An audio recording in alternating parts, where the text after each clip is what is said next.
still on the debt ceiling, if I can just zoom out. Ultimately, what is the president's priority? Is it to avoid this thing of linking debt ceilings from now forever to budget negotiations, which he doesn't want? Or is it to avoid a debt default? Because I know he wants both things, but what's his ultimate priority? Because like in a game of chicken, at some point you can wait for the car, you can wait for the car, you might have to jump out the way. So look, and I said this earlier, the president thought it would be a good opportunity to remind congressional leaders of the urgency of preventing default when the Secretary Yellen's letter came out. So that is incredibly important. We cannot default as a country. We cannot. It is not good for the American people.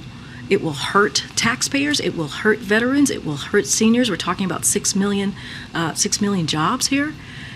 We cannot allow that to happen. The president is going to continue to fight and speak out about that, and we're going to be very clear. Congress needs to act.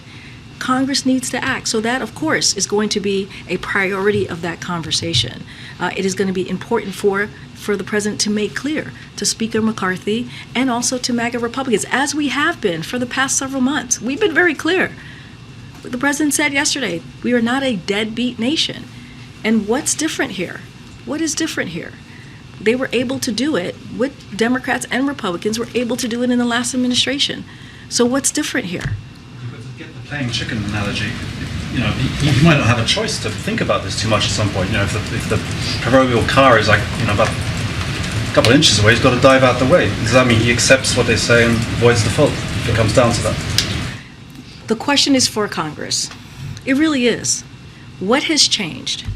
Why were they able to do this 3 times? Why were Republicans willing to come together with Democrats 3 times to deal with something that is their constitutional duty? That's the question for them. Really, guys, it's the question for them. They were able to do this, again, 3 times. And now under this administration, they refuse to do it. Let's not forget what we're talking about. This is debt. More than 90% of that debt came before the president came into office.